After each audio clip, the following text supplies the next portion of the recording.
E aí, já pensou em ganhar muito dinheiro com um canal de corte igual esse daqui que você está assistindo? No primeiro link da descrição temos um aulão para você que quer começar um canal de cortes e faturar muito aqui na internet. Também teremos planilhas que irão te ajudar na hora de organizar a produção do seu canal. Tá esperando o quê?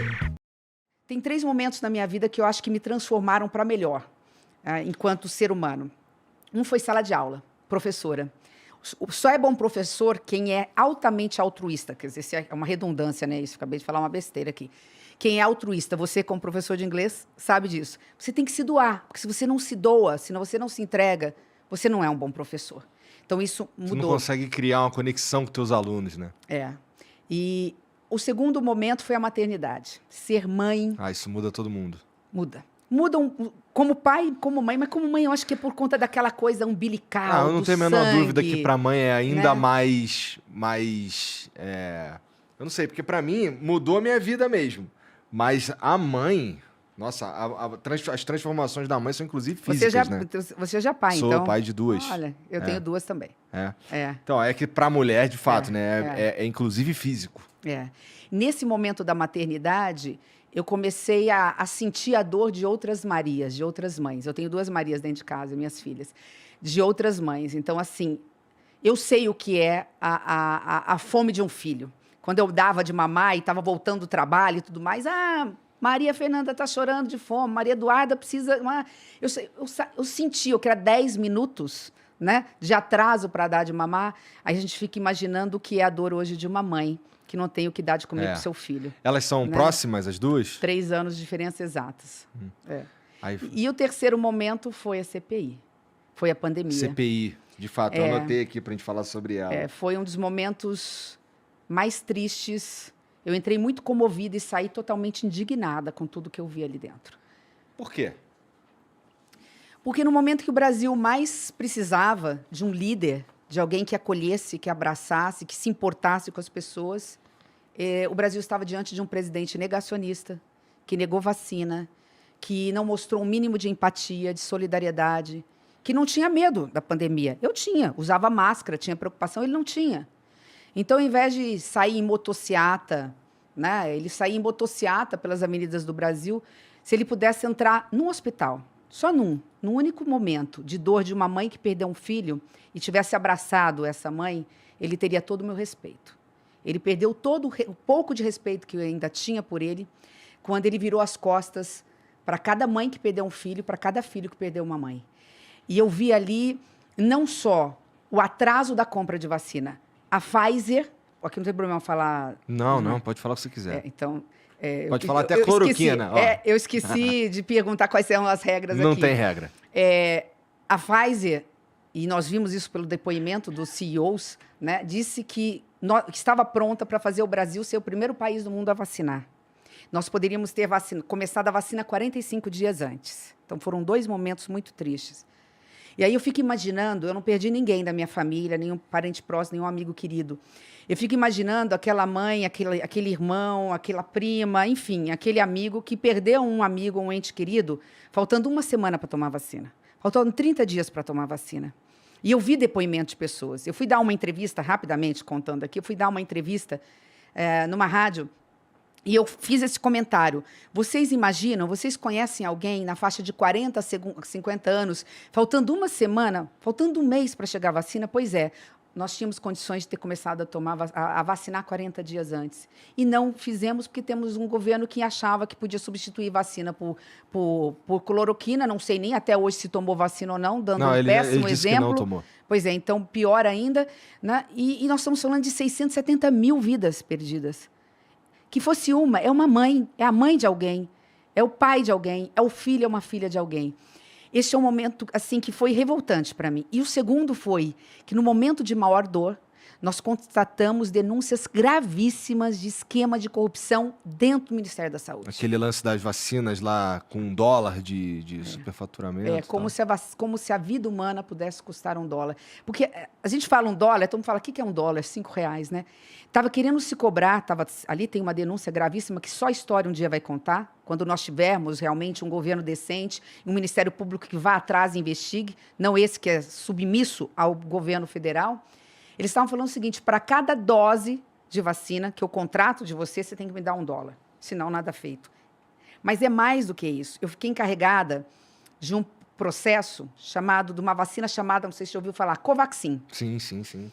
Eram 2 tomos desse tamanho. E eu passei dia, noite, varei final de semana estudando, porque a minha área é direito público.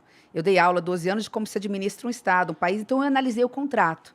Entre outras coisas, para encurtar a conversa, eu descobri uma nota fiscal, que eles chamam de invoice, uma nota fiscal, que dizia o seguinte no contrato: você me dá 45 milhões de dólares, com pagamento antecipado, para ser depositado no paraíso fiscal, sem nenhum controle, por uma vacina que a gente não sabe se tinha eficácia.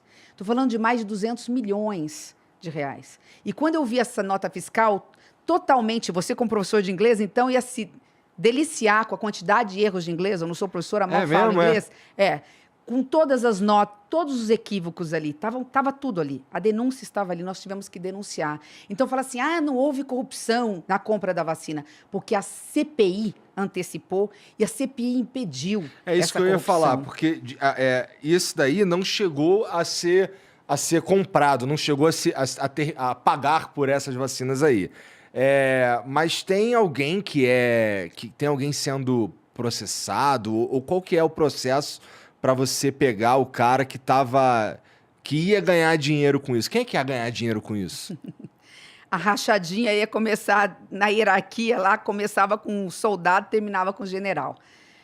Nós tínhamos pelo menos 2 núcleos temos pelo menos 2 núcleos, ou tínhamos, no Ministério da Saúde. Eu não sei se vocês se lembram, nós estamos falando de um general que assumiu a pasta, né? E então você tinha o núcleo político dos esquemas de corrupção, que não vem deste governo, diga-se de passagem, vem do passado, né? E você tinha um núcleo ali da área militar. E aí meio que todo mundo ia se dar bem nessa história. Então, ali nós tínhamos 2 núcleos disputando, né? A de $1 que você falou era um núcleo, a da Covaxin era outra. Entendi. A gente está falando de suspeitas ainda, de indícios, porque, infelizmente, o Ministério Público não abriu, fala que não há indícios e não abriu o processo. Nada impede que no futuro próximo, a partir do ano que vem, esses processos sejam, essas denúncias sejam investigadas e a gente escancare um grande esquema de corrupção que podia estar sendo tramado dentro do Ministério da Saúde. Esse desfecho possível que você está falando desses processos, tá, correr atrás desses caras aí, esse daí é o verdadeiro desfecho da CPI, porque no que deu a CPI no fim das contas? Boa, Igor. Todo mundo fala assim, a CPI sempre dá em pizza. Né? Esta foi a única que não deu, porque ela fez o dever de casa, ela foi conclusiva. Estava ali o seguinte, olha, houve atraso na compra de vacina, morreram tantas pessoas, a média, né, uma média estimada de tantas pessoas, houve omissão do governo federal. Uma das conclusões foi essa. A outra conclusão, há denúncias gravíssimas, indícios de esquema de corrupção, precisam ser investigados. A CPI é Comissão Parlamentar de Inquérito. Todo mundo sabe o que é um inquérito. Você vai lá na Polícia Civil, foi furtado o celular, roubaram o teu carro, colocaram uma arma na sua cabeça, levaram um bem seu. Você vai na polícia, faz um BO, um boletim de ocorrência, e o policial civil vai lá investigar, ouvir testemunhas, ele conclui o inquérito e manda para o Ministério Público. CPI é a mesma coisa. A gente faz exatamente o que o policial civil faz antes do BO, né? Quando recebe o boletim, faz o boletim de ocorrência.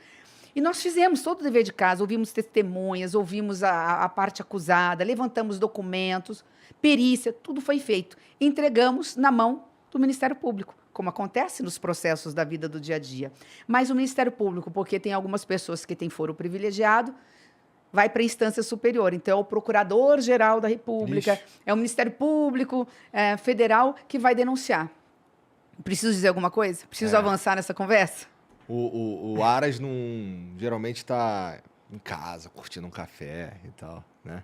Eu diria que hoje ele é o engavetador-geral da República. Bom,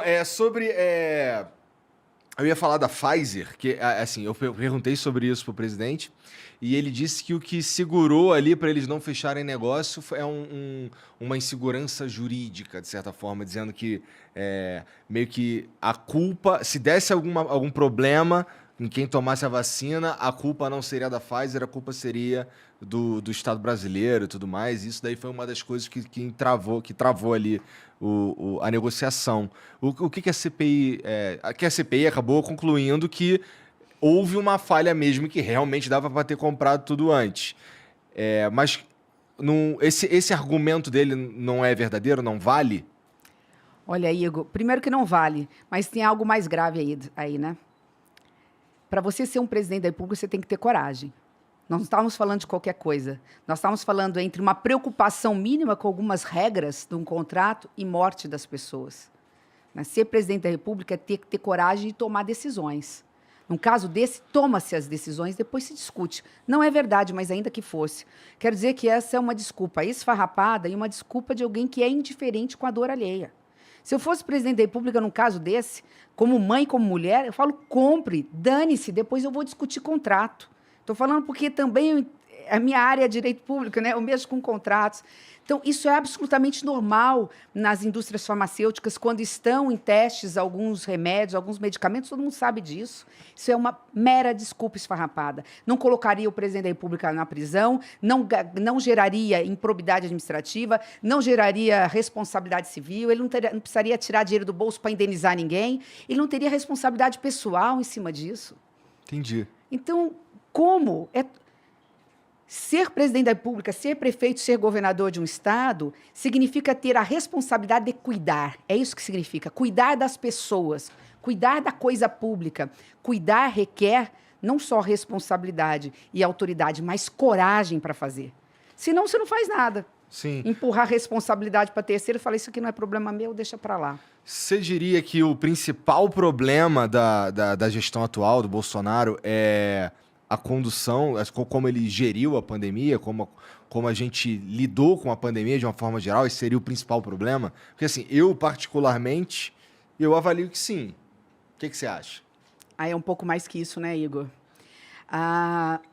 Vamos falar de passado, então. Eu luto por democracia há 35 anos. Eu nunca vi tantos retrocessos. O bem maior que um cidadão pode ter é o direito de ir às urnas, votar e a cada 4 anos decidir quem vai presidir a sua vida. Uhum.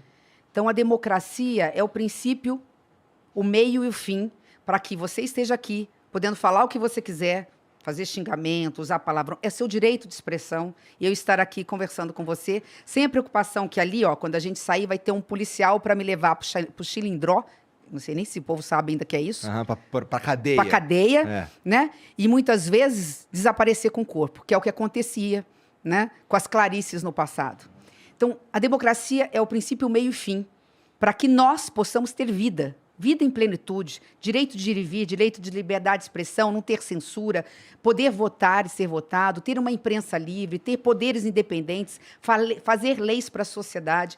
Né? Este é o princípio básico. Então, quando eu tenho um presidente da República que flerta com o autoritarismo, que ameaça as instituições, que não dá sossego para que o Brasil possa crescer e desenvolver, ele já, por si só, ele perde toda a legitimidade e a autoridade para governar um país que é democrático, que ama a democracia, que não abre mão da democracia.